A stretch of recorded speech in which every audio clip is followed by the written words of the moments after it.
maal taatee qofaata qilleensaa sidee? Shaayina abuusa shaayina qabe. Diaspora jechuun dhufuu loonitti hin ajaa'u hin urgaa'u haasan isaanii fudhatama hin qabu wanni irraa baratan hin jiru. Irraa wallaale. Saayida dajaaji kana harkaanoo agarsiifte malee jarirraa hamataan qabu. Kukuluu jeen afaan hin beeku. Hiyye kiyyaan. Hoo. Oot nan cinjaa beekteen video kan keenyaa ergisiin jaadura. Dhiira keenyas diaspora distampli seenuu itti yaadii qabadhu.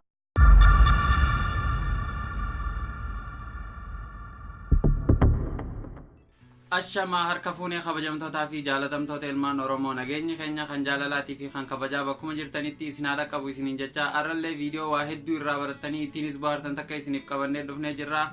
Hamma xumura qophii keenyatti share, like, subscribe godhuudhaan akka nu waliin turtan isin gaafachaa qophiin keenya akka itti aanu kana dhiyaatu. Itti dhiyaadha. Yooyyaa harka fuunee baga nagaan dhufte. Welcome anaa dhufu. Maal taate garuu xiqqoo akkuma jirtaa nagumaani?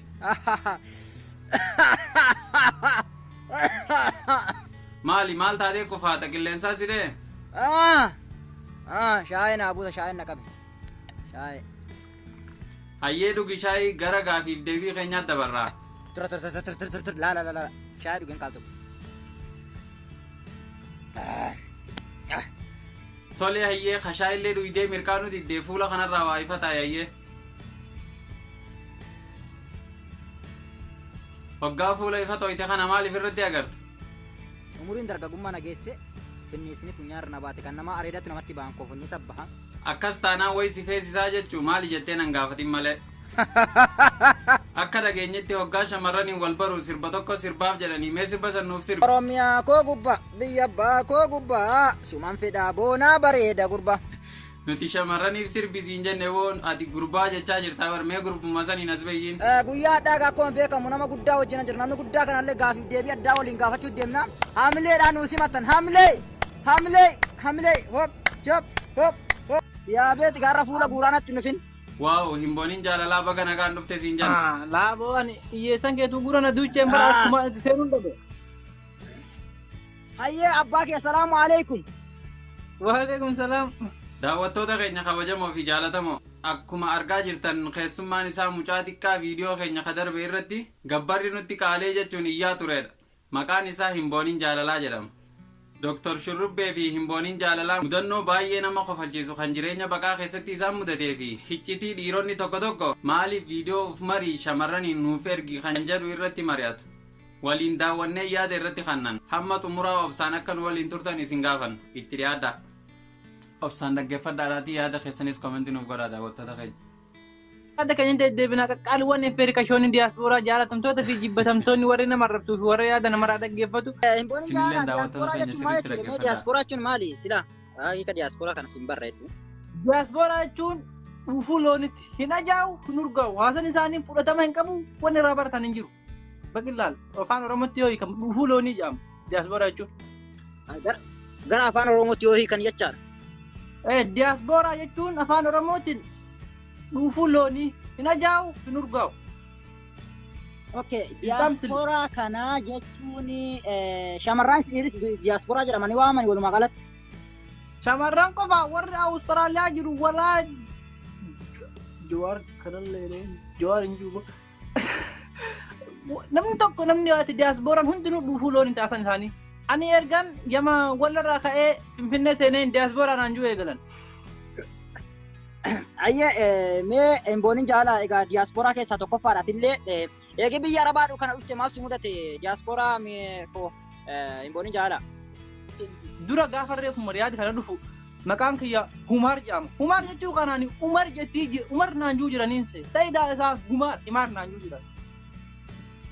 Humaar jechuu beektaa amma yaa Humaar jaan jaalan Humaar kana Umar naan jiru jirti natti fakkaate afaan Arabaa sirriitti hin beeku yeroo riyaa dhufu waggaa jaamoo torba dura.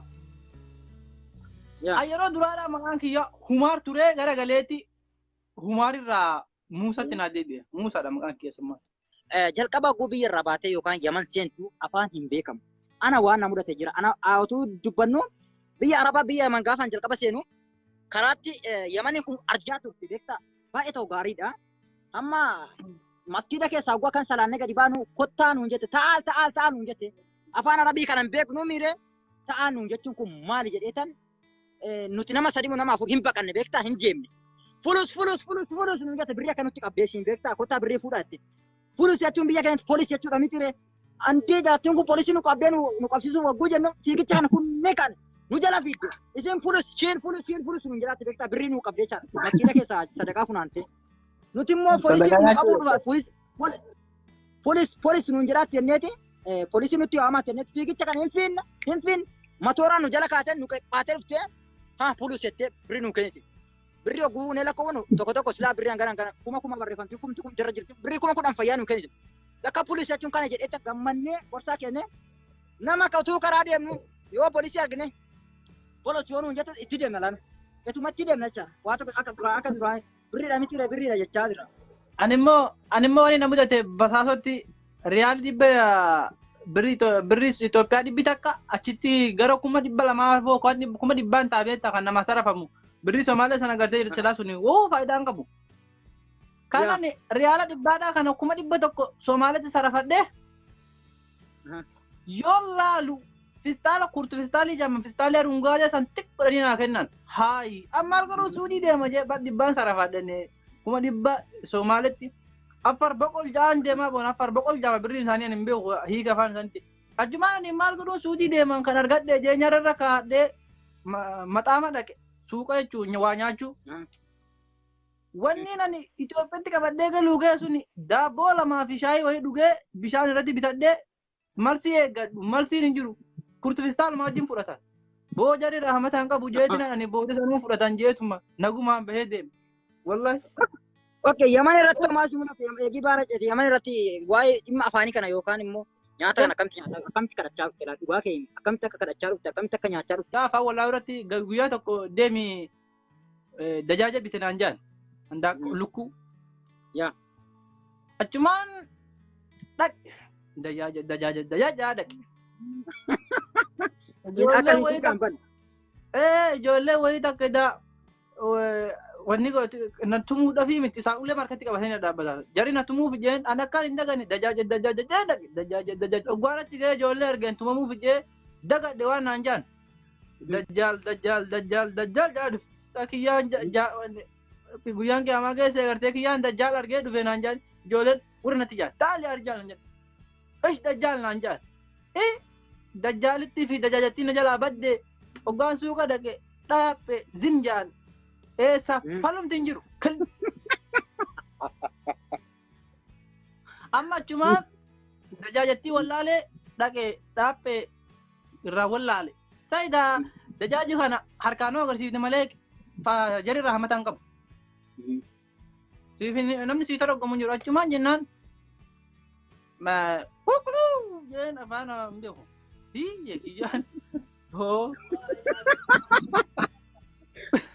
Ular aja acuman mal vede istam kanan je kukulu je kukulu na amma na kenname achi afa wallahu na qasitti nun tabatte ngafa jaahilummaa akkas turre jechuudha. Hayyee gaa daawwattoota keenya mudannoon ijoollee tanaa hedduu nama kofalchiiftis namni yeroo biyya namaa dhaqee waa'ee afaan wallaaluutiin waa hedduu takkaa nama mudataa isinis warri mudannoo akkanaa qabdan koomentii nuuf godhaadha. Janaa qilleensaa kana irratti waa hedduu takkaa nama mudataa waa baay'ee takka FB kana irratti illee argaa jirtanii dhiironni takka shamarraniin viidiyoo naa ergii warra ja'uun irratti gorsa dabarsuuf deemaa jira. Wanni kun waan baay'ee isin fayyadaati. Shamarran keenya hundaaf sheer godhuudhaan akka biraan geessan abdii isin irraa qabna. Dhiirri viidiyoo si waraabinaa isin jedhu dhiira akkamitti jaalaaf moo jibbaadhaaf nuti heddumminaan biyya alaa Dubaayii Kuweet Beeruut teenya janaa jirra. Garuu dhiironni heddumminaan kan nu jajjan biyya Suudi Arabiyaa irraa nu janajjanii hareen jaraatu immoo kan dhufu oguu tokko deeme tokko kan dhufu oguu dhufte viidiyoo naa waraabaa jiranii. Kanaaf mee bakka kanatti ibsi ijoollee keetiif ijoollee dhiiraafis ijoollee dubaraafis illee ibsi jechaa jirti mee kanarratti yaada bareedaasa qubsaa ijoollee dubaraatiif akka barnoota ta'uuf. Namni tokko yeroo si janaa jennuun kee akka itti beektuun namni sun si wajjin haasa'uu fedha. Erga si wajjin haasa'ee xumuree ka'ee booda gaafii si gaggaafata. Gaafii inni si gaggaafatu haala jireenya keetii jaartii qabdaa jaalallee qabdaa waan akkasii si gaafata. Erga kan si gaafatee ka'e yoo ati qaba jetteen si jalaafa yoo ati hin qabu jetteen sittuma deddeebi'a. Sitti deddeebi'ee ija sodaatiin si lallaala yeroo baay'ee. Erga san booda atis irraa qabamta nama kana jecha gaggaarii jettanii kaatanii erga wal jaalattanii booda immoo akkuma ati jaalatteen booda ati nan siin jaaladha jetteen viidiyoo kan keenaa ergisiin jaadura. Dhiira keenyas diyaasbooraa distaampilii teenga godhu itti yaadii qabadhu. Duraanii dhiirri suni viidiyoo teenaa ergisiin jaa. Viidiyoo ishii tamsi ergi laga abba isaan daabbottiisan naa ergisiin jaa. Luuk zamaa jaartii fuudhii abbaas fuudhii yoo feete annaa dhaggeeffachuudha malee kan nurraa eegamu. Erga ka'ee booda erga viidiyootti naa ergisiin jaa viidiyootti harkaan qabatee manii siin jaa. Hubadhaa ijoollee shamara dhaggeeffadhaa galattiin godhadha jecha mucaa kana dhaggeeffadha. Ayyee. Waan qalbii tanatu nama seena malee ijoolleen keenya beektee dafee naman seenu bara wanni kun. Erga ati jaalattee kaastee booda. Asirratti dhaabbadhu ijoollee lafan ifa godha.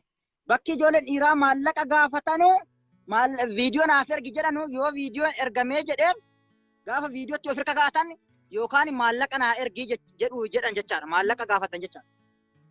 Yoo ati maallaqa ergu jetteen. Viidiyoo jara harkaa fuudhe sana maallaqaatti irraa maallaqaan fudhateeti of hirkatti eega gaafa yookaan jara as faraarra'uudhaaf. Yes. Ifa isinii ta'eera jedheetan yaada mucattiin amma naadhaan waltee kaate dhaggeeffadhu kun as koomentii barreessaatti dhugaa keessi jechaa jirti as jalatti deemte. Akkuma argaa jirtanii mudannoon isaanii kun waan baay'ee nama bohaarsuu ittiinis bohaarree jirra. Waan baay'eellee irraa barattan jennee abdannaa. Viidiyoo keenya itti aanu keessatti waa'ee gabbaraa ilaalchisee himbooniin jaalalaa kan qopheessee jira isiniif qabannee dhiyaanna yeroo itti aanu. Ammasiifuu share like subscribe godhuudhaan obsaan qophii keenya bashannansiisoo itti aantu akka eeggattan kabajaadhaan isin gaafan.